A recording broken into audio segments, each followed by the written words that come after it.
All right, let's go over our midterm exam reference sheet. Functions. A function is a relation where every input, or x value, has only one output, or y value. A table is a function if there are no repeating x values with different y values. We can use the vertical line test to see if a graph is a function. Okay, so let's look at a table that represents a function. Here is an example. I have 1, 5, 2, 5, 3, 10, 3, 10, 4, 12.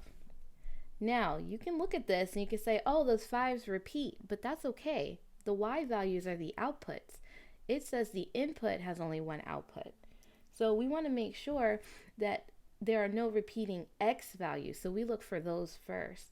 So there is a repeating x value, but they don't have different y values. Okay, so this x value of 3 goes to 10 both times. So it's actually an okay thing. So it's okay for the 5s in the y values to repeat.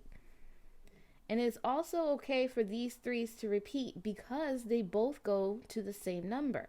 If they were different, it would not be okay. So let's look at a table that does not represent a function.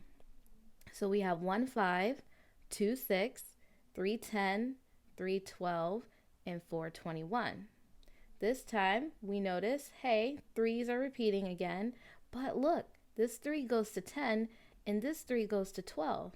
10 and 12 are not the same, they're different.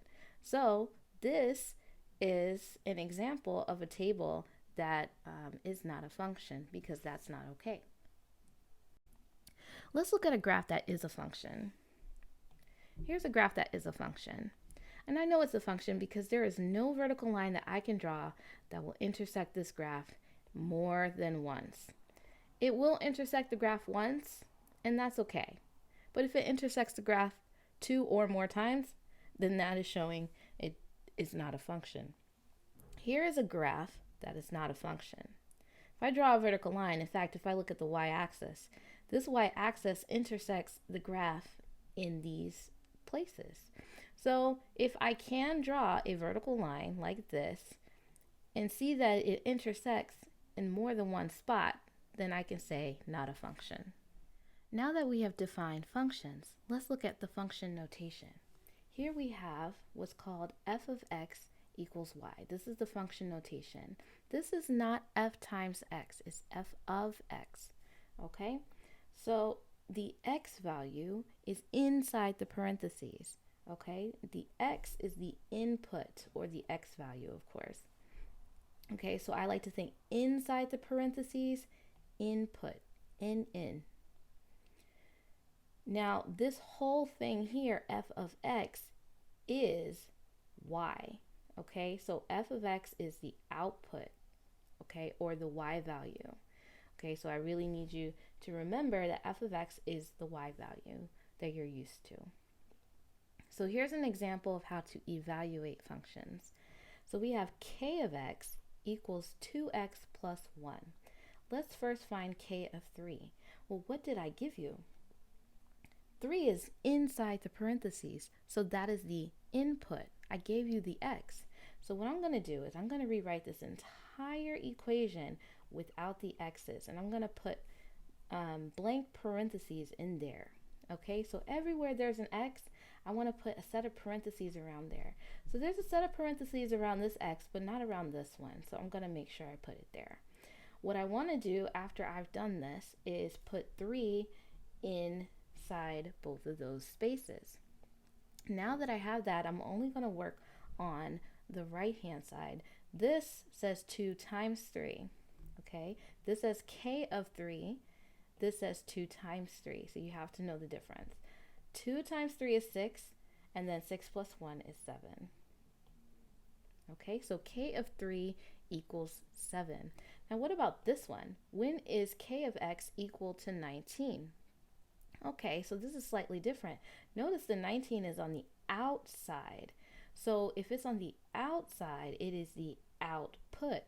Okay, y is on the outside, so that's why it's the output. So I'm going to copy just the right hand side, and then I'm going to replace all of this k of x with 19. And now I'm going to solve. Because we have limited space here, you can choose to show all of the work. I'm going to just verbally say it. I'm going to subtract 1 from both sides. When I do that, 19 minus 1 is 18. And then it disappears on this side. Okay, so now I'm left with 18 equals 2x. And then I'm going to divide both sides by 2. Okay, when you do that, 18 divided by 2 is 9, and 2x divided by 2 is x. Okay, you can leave it like that, or you can rewrite it to say x equals 9 if you like. All right, so let's look at a graph this time. Okay, how do we do function notation using a graph? So here we're asked to find f of -1. Okay, the -1 is inside, so that's the input or the x value. Okay, so I'm going to use green to mark up my graph. I'm going to go to the x equals -1, it's right here, and then I'm going to go down to my graph. I'm going to put my dot where it intersects the line, and then I'm going to read the y value. So I know that was kind of hard to see because my laser is pretty wide, but I'm going to go down to I'm going to go to -1 down to my graph and then read the y value. Okay, so it's right there, and that's my answer. F of -1 is -2. This one says, when is f of x equal to -4? Well, the -4 is outside, so that means it's my output. It is my y value. So this time, I'm going to go to my y value of -4, and I'm going to go to the left and to the right, and I'm going to mark up those graphs. Okay, so yes, it's my y value, and that's what I did. I went to y equals -4, and I'm reading my graphs. There are 2 points. So now I'm going to read this x value is x equals -2, and this x value is x equals 1. So x equals -2 and x equals 1 is your answer to that question. Let's take a look at exponential functions. A situation is exponential when the pattern is multiplying or dividing by the same number. We have 3 forms of an exponential function. Let's look at the first one we learned. Growth or decay by a factor. Okay, the a value here has a lot of names. The most mathy term is y-intercept. Initial value and starting point is really useful for word problems. Okay, the b value also has many names. Okay, it's called the multiplier or the factor or the common ratio. Okay, it is a growth factor when b is greater than 1, and it is a decay factor when b is less than 1. It says write a function that matches the story. Alice had $300. The number of dollars doubles each year. F of x equals blank, parentheses, blank, parentheses, to the power of x. Okay, so if I marked up this problem, that $300 is important because that's how much she had to start, which means this is going to be my a value. The number of dollars doubles. That means multiply by 2. Multiply, multiplier, that's my b value. So I'm going to put 300 in the spot for a, and then I'm going to put 2 in the spot for b. So this is f of x equals 300 times 2 to the power of x. Here's another thing to note. It's a lot easier to put this function together if you're multiplying by 2 or multiplying by a number each time, because whatever that number is just goes in here. But what if you were dividing by the same number each time? Sometimes we recognize that pattern. If that's the case, dividing by a number is the same as multiplying by 1 over that number. So you must do 1 over that number that you're noticing in division. Okay, so if you were dividing by 2, instead, dividing by 2 is the same as multiplying by 1 over 2. Okay, 1/2. So you would have to put this into the space. Okay, so let's look at the other two forms of the exponential function, growth or decay by a percent.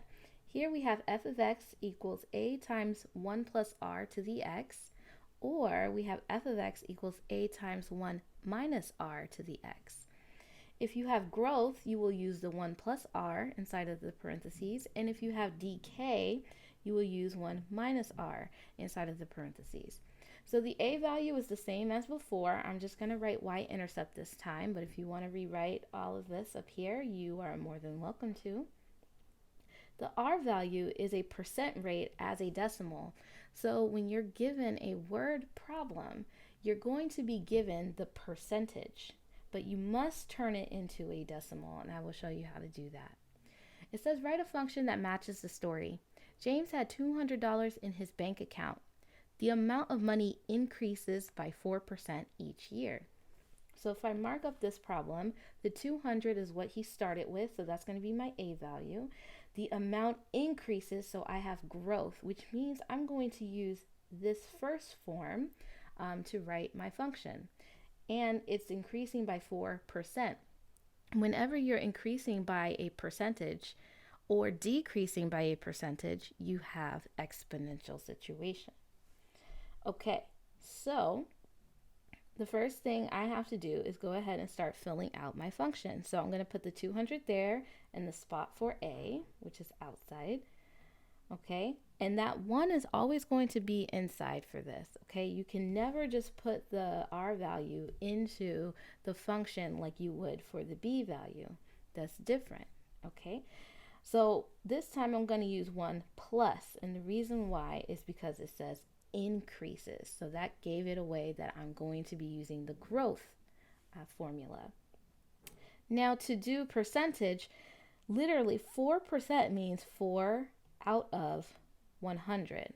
Okay, 4%. 4%. Cent, think of how many cents are in a dollar. There's 100 cents in a dollar. There are 100 years in a century. Okay, so cent is representing the number 100. And if you put this in your calculator, you will get the 0.04. And so that is where I'm going to put this. Now, you can leave it like that. Just be careful. You need to make sure that your parentheses go there. You could also add these two together and you will get 1.04, and that is just okay. And notice that the b value is greater than 1 here, so you have growth. Exponential table and graph. Here we have a function f of x equals 2 times 3 to the x. If you're using a calculator, in order to get the exponent position, you have to find this button. It is called a caret, that symbol. Okay, we never write the caret on paper. Okay, we just write the number in the exponent position like that. But if you're typing it into the calculator, you do need to push this button in order to push that x into the exponent position. Now, this 2 is representing my y-intercept. A y-intercept occurs when x equals 0, so I'm going to put 2 in this space.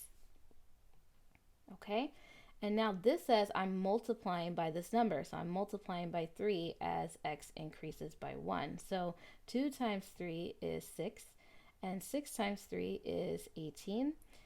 18 times 3 is 54. And then if I were to go backwards, well, this number times 3 will give me 2. So in order to go backwards, I have to divide by 3. So what is that? That is 2/3. Okay, 2 divided by 3 is 2/3. If you put this in a calculator, it'll give you a decimal approximation, but that's the fraction. And if you divide by 3 again, you get 2/9. Okay, and again, you can use the calculator to get your decimal approximation if you need that. So now I'm just going to go ahead and graph these points. So I'm going to graph the y-intercept first. 0, 2 is there. Then 1, 6, 2, 18. And I can't graph this one because my y's don't go up far enough, but that's okay. We get the pattern. And then I'm going to have to estimate. Here's 1 right here. So 2/3 is kind of like that. And then even smaller. And then I can go ahead and draw my curve through. And One thing to note is that this exponential will not cross this x-axis. There's actually this invisible line, I'm going to draw it with a dash, that's called an asymptote. Okay, so y equals 0 is the x-axis. It just so happens to be that. And sometimes we can move these exponential functions up or down. So for the most part, you've been seeing exponential functions where the asymptote is y equals 0, the x-axis. This function, this graph, will not touch or cross the x-axis ever. It's going to get closer and closer, but there's no x value that I can plug in here that will truly give me 0. All right, so I know I wrote really tiny here. I decided to just go ahead and write the word that I just said. This is the asymptote. It's spelled like that. It means the graph will get closer but will not touch or cross it. Okay, so there's no x value I can plug in here that would truly get me 0. Now you can try plugging in a super large number, a super large negative number like -100 or -1000. Your calculator might say 0, but that's because there's a lot of zeros in front of the actual number that the calculator can't handle that. So in actuality, there's no x value that can truly get you 0, but you can get really, really close. All right, let's look at linear functions. A situation is linear when the pattern is adding or subtracting. Here you have the slope-intercept form that we're most familiar with. F of x equals mx plus b. M is the slope and b is the y-intercept. So how to find slope? There's so many ways to find slope here. You might be familiar with rise over run if you have a graph.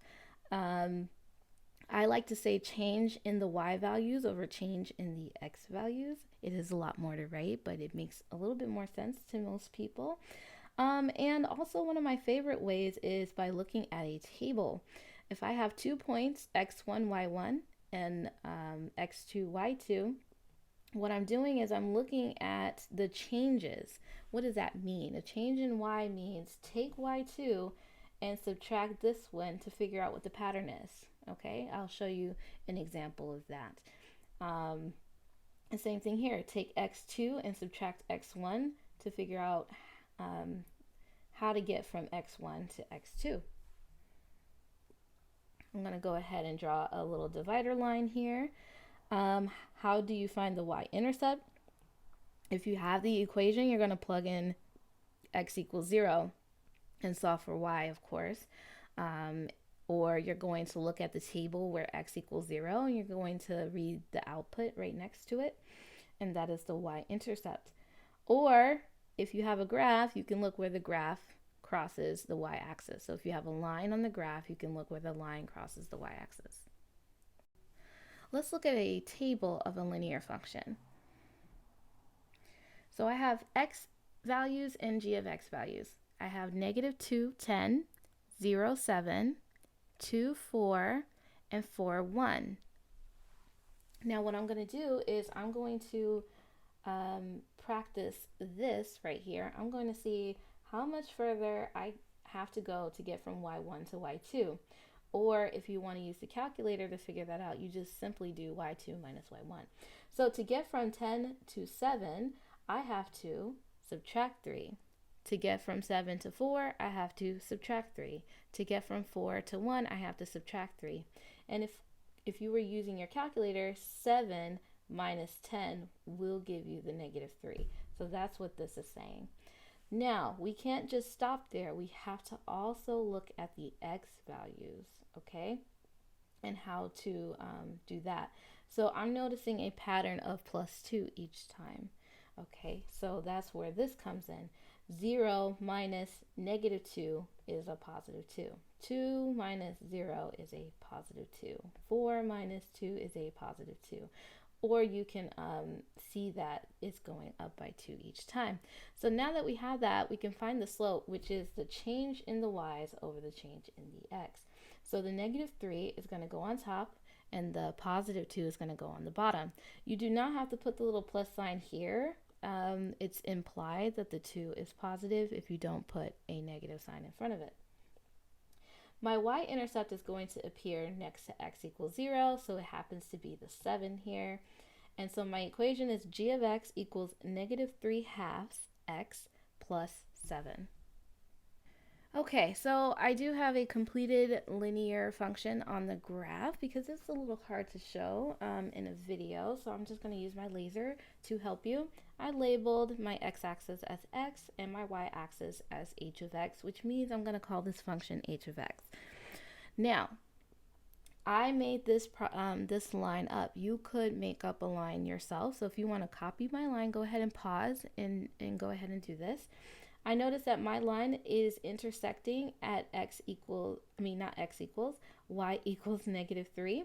So that means that is my y-intercept. Now you could pick any 2 points. I drew a lot of points here.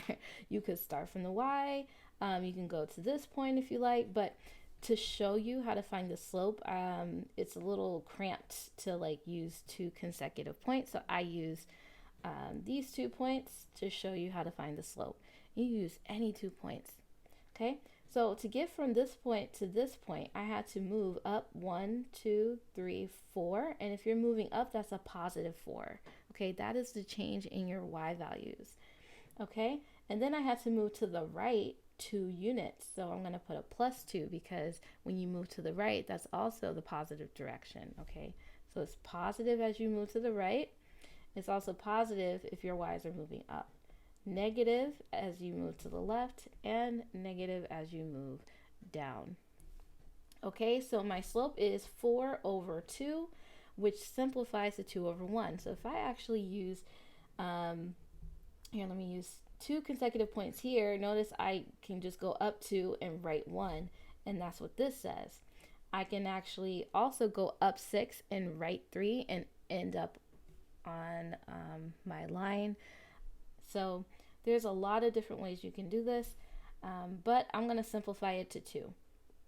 So my equation is h of x equals 2x minus 3. All right, so let's look at the standard form of a linear equation. Here you have ax plus by equals c. Okay, where a, b, and c are just numbers. They're usually integers where a is greater than 0, but we won't get all into that. To find the x-intercept, plug in 0 for y. Okay, so you're going to replace y with 0, and when you do, and you solve for x, you will get an x-intercept. To find the y-intercept, you will plug in 0 for x. Okay, so you'll plug in x here, solve for y, and you'll get the y-intercept. So here's an example. We have 2x minus 3y equals 12. You cannot read the slope in standard form. You either have to convert it into slope-intercept form, or you have to graph it and then find the slope that way. So let's do it. We're going to first find the x-intercept. So I'm going to plug in 0 for y. So I'm left with 2x equals 12 because 3 times 0 is 0, and 2x minus 0 is just 2x. I'm going to divide both sides by 2, and I'm going to end up with x equals 6. For the y-intercept, I'm going to replace the x with 0. 2 times 0 is 0. 0 minus 3y is just -3y. And so I end up with -3y equals 12. Divide both sides by -3. I end up with y equals -4.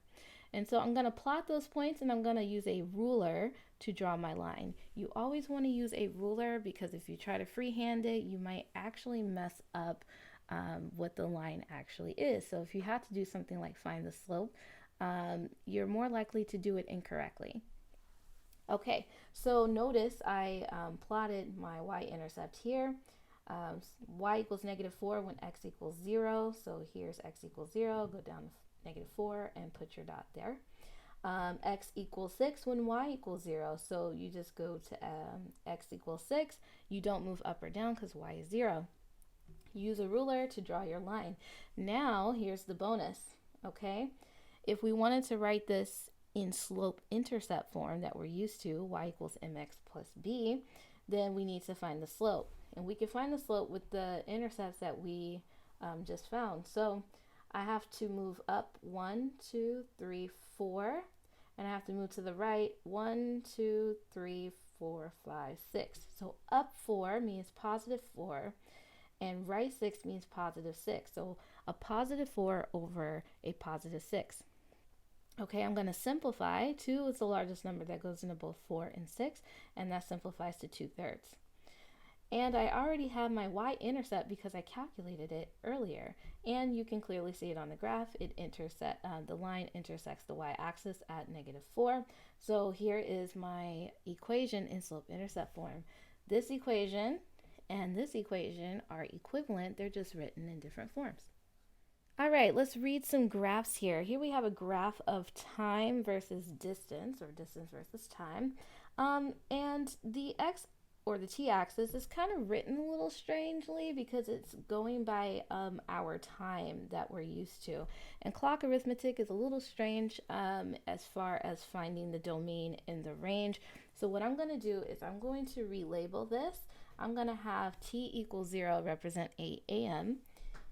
T equals 1 represent 9 a.m. So right underneath these numbers, I'm just, writing 0 to 10 here.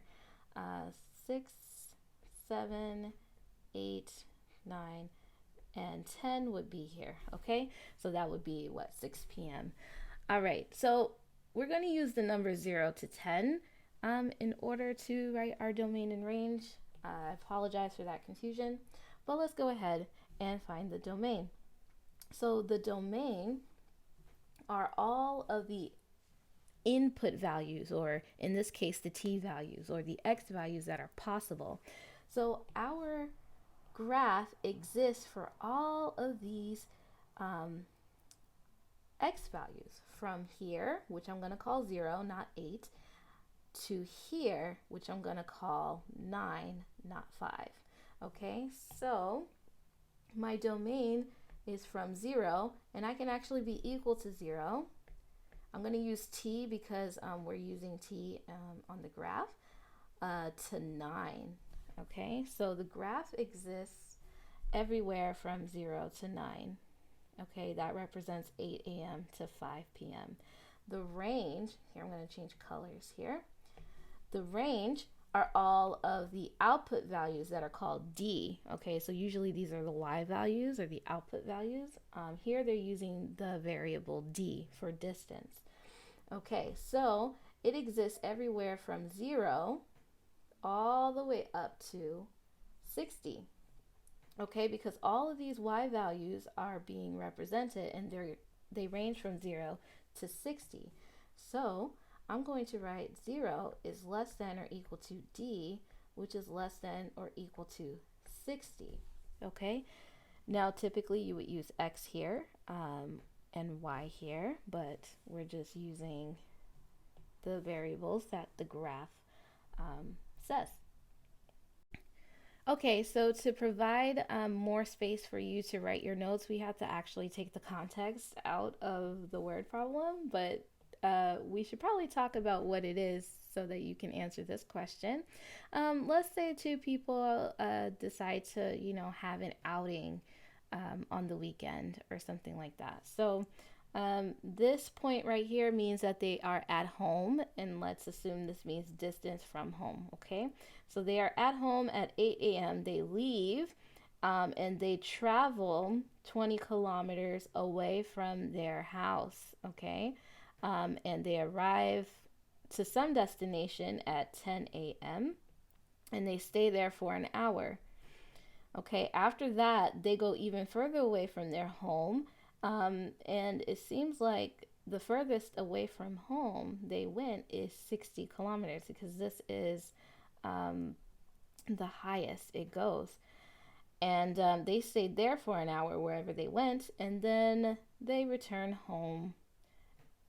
And they actually entered their home at 5 p.m. Okay, so it says during what hours are they furthest from home? I won't use these numbers 0 to 10 this time. I'm actually going to interpret it as 2 and 3 p.m. So the furthest, they are furthest from home between 2 p.m. and 3 p.m. because this is the highest point on the graph, and they were there for an hour.